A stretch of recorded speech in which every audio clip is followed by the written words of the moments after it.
Let's talk about the super committee. I'm hopeful. 13 days. I'm an optimistic guy. Do it in 13 days. It'll get done, right? It can happen, can't it? Good things are coming. Takes two to make it happen. Okay, listen. Come on now. We got 13 days left. That's not a lot of time, but it is still enough time. We, gosh, I really hope we'll stay at this and we'll get this done. It's just so important that we have this modest success and moving in the direction of getting our fiscal house in order. This super committee was never going to solve all the problems. That's okay. We need to take the step, reach the goal that was set out in the legislation, and at least begin the process. I'm still hopeful that we can do it. I'm willing to work every single day, and I hope we'll reach the goal. David Gregory. Senator, two quick questions here. Are you saying that the Republican position unequivocally is that you will support tax increases on the order of $250 billion as part of this deal? And if you do that, and you say it's actual increased revenue, isn't it possible, and don't you fear that the House will not approve this? Here's what we're proposing. What we're saying is there is a way to get additional revenue. What we're saying is let's adopt the recommendations basically from every bipartisan commission that has looked at this. And what they have said is any revenue needs to come from pro-growth tax reform. So we've said let's lower marginal rates, and we've recommended the top rate come down to 28 and other rates come down commensurately.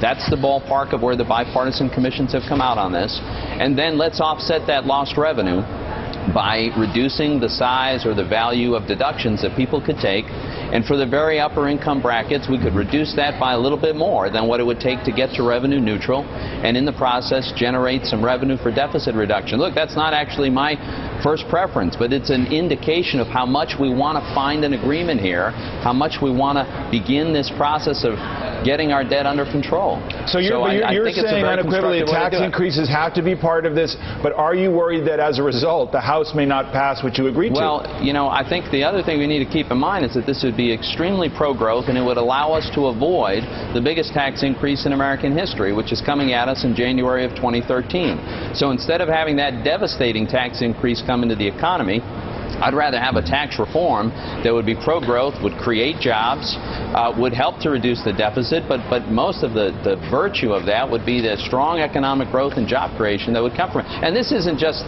some, you know, Republican idea. This is every bipartisan commission that has looked at it has recommended exactly this approach. Ezra Klein. Senator, I'm actually going to ask this from the other side. When you talk about the big tax increase coming in December 2012, that's the Bush tax cuts. It's a $3.7 trillion increase, and it's what would happen if Congress does absolutely nothing. So when you compare it to that, the increase of $350 billion, which then is followed by extending those, it reads to me from current law, and this is how the Congressional Budget Office will score it, as essentially a $3.3 trillion tax cut. And it just seems like an oddly large tax cut given the circumstances. When you talk about the Fiscal Commission, they had a $2 trillion, they shaved $2 trillion out of the Bush tax cuts. So why aren't numbers like that more on the table? I mean, if you guys were at $2 trillion, you'd be far beyond what the Super Committee needs to meet its goals. If we were talking about a $2 trillion tax increase, we'd be talking about absolutely devastating the economy. It's a terrible idea to have this huge tax increase happen. Raising taxes on capital gains and dividends, all would be devastating and discouraging to investment. Frankly, I have long believed, and I still do, that the looming threat of this tax increase is part of what's holding our economy back now. So I just disagree that that's the way we ought to go. And frankly, the commissions that have looked at this have not suggested that we revert to those rates. They've suggested that we lower rates and find revenue by offsetting the deductions and write-offs and loopholes and that sort of thing. And by the way, we want to do this on the corporate side as well. Even the president has come out and said we ought to use corporate tax reform as a way to generate growth. So Pat, what's the likelihood of success here? Senator Schumer was on the show a couple of days ago, very skeptical. How are you feeling this morning? I'm going to remain hopeful, Joe. This is so important that we accomplish this. The American people, the markets, the world needs to see that we actually can govern at some level, that we can make some progress before we find ourselves in the circumstances that Europe's in. It's not too late, but the clock it's getting late. All right. I just hope we'll stay at it and make this accomplishment. All right, Senator Pat Toomey, thank you so much. Ezra and David, thanks for having me.